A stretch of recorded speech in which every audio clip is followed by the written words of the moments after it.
Hi there crafters, it's Louise with you again today. Welcome along. This is another share in my 3 old, 3 new series. So I'm starting with, again, Paper Rose Rainbow Background Paper. That's a new product. The die cut sheet is a new product, and the title Better Together is a new product. I've pulled some items from my stash, which includes some buttons, some wood veneer, some older chipboards, and an embossing powder.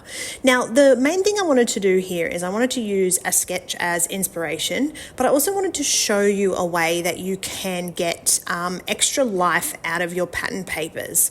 So the first thing I'm going to do is core out 2 inches from the outside of this pattern paper, and then with some strips of black, I'm going to pop those strips of black around where I've cored out that center square, and then I'm going to flip the page, the patterned paper, and I'm going to relay that over my black additional strips. So this is a really simple technique. If you happen to like the 2 sides of a double-sided paper, you can actually use part of it as a border. Add a little bit of white or black or even some glitter cardstock. I love using glitter cardstock around the outsides. That's a fabulous way just to give you a little bit more area to play with and add sort of that extra interest while still using both sides of your pattern paper.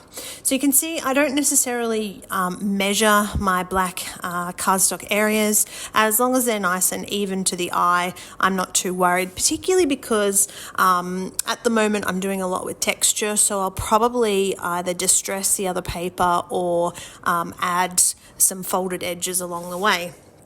So now that I have that black background, I have something to adhere my back side of that pattern paper. And again, this is, also adds areas of interest to draw the eye. So you can see that as you mount that B side of the paper, your eye is sort of drawn to that central section, and you're not overwhelmed by the busyness of that floral background paper.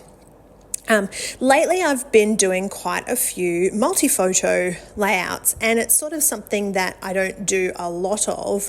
I'm more of a 1 photo per page type of scrapper, but if I happen to have in this case a sketch that I'm working from, and I know that a lot of scrappers out there do like to have those multi-photo layouts, so I am trying to do this a little bit more often, following along with the sketch. I have chosen 3 photos of my fur children, so hanging out together in different aspects of their lives. So in the boat, tucked into their kennels, and hanging out with us at a camping trip. So a little bit of a story there, and a great way to record those 3 memories. All right, so having a little bit of a play with the circular elements at the bottom of the layout. So what I'm going to do is emboss these elements, and it's not a tricky process. I just use a little bit of embossing liquid, cover it up with the embossing powder, shake off any excess, and then hit it with the heat gun. So a lot of this I am going to do off camera, because once you know how to emboss, I think it's super easy, and you can certainly do that without seeing me do the 15 different pieces. All right, while I've also been off camera, I have joined my photos together because I know where those are going to go. And you'll note that I did actually end up skipping the title. So the new title, The Better Together, doesn't actually make it onto the layout. It's just a little bit too what would you say? It's too overwhelming, and I didn't have any gold as such because I had sort of done the heat embossing with the silver. The gold of the title just wasn't working visually, so I end up scrapping the title. Sorry, no pun intended there, getting rid of the title and choosing a different title as I start to work on this sort of circular cluster. And I thought that this circular cluster would be easier to put together, but I actually really struggled with it. And I think because I had quite a bit going on, there were different chipboard pieces. There was the full embossed circular ones, there was the frame type of one, then there was that kind of almost a doily type embossed as well.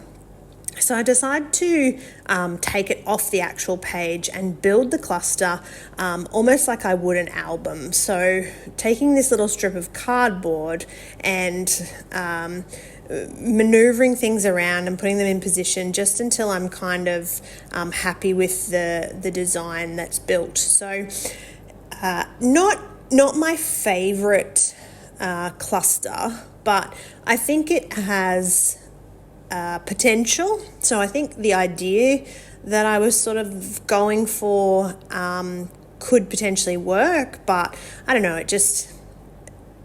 it needed something else. And maybe if I'd embossed in some different colors or left the doily piece off and just gone with the circles and the florals, I don't know. But you know what, the layout's done now, and I don't necessarily dislike the layout, but visually when I look at it, it doesn't seem quite right. So that's what I mean by changing it up if I were to repeat this process again. But certainly I love to read your comments about what you think about something like this in a background, in a cluster. Does this work for you? You know, as scrapbookers, we all have our own different style, and I create these videos because when I first started scrapbooking many years ago, I enjoyed watching YouTube videos to pick up little tips and techniques from other scrapbookers, and that's why I created my own YouTube, because I felt like I have had something to give back to the creative community, and I wanted to do that in the form of sharing my techniques and my processes.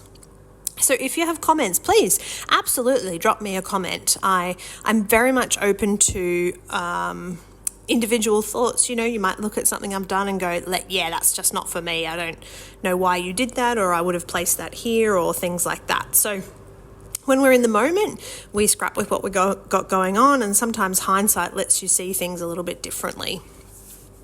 All right, I eventually get this cluster to a point where I'm happy to stick it on the page, and then I'm just going to use some tacky glue just to attach a couple more circular elements. I still don't know what it is that I'm not super fussed about this cluster, but it is done, and I have recorded the memory. I do love the pattern papers. I love these paper rose florals. I love the feeling of actually having created this layout from stash items mixed with new items. It's a very satisfying feeling. So as I start to get closer to the finish, I had these stickers from my last 3 Old 3 New video, so I simply pulled out one of the Thickers titles, and I'm going to use that. So I think it says Happy Memories, but it's definitely floral, and it fits in beautifully with the color scheme that I've got going on, and I'm going to simply layer that over this cluster that I've got at the bottom. So I hope that you have enjoyed this layout, and I hope that you're enjoying the 3 Old 3 New series. Please, as I said, drop me a comment, leave me some feedback. Is there something you want to see from your stash that you really want to bust? I absolutely love to read them, so drop a comment below. Thank you so much for watching, and I hope that if you haven't already, you'll hit that subscribe button.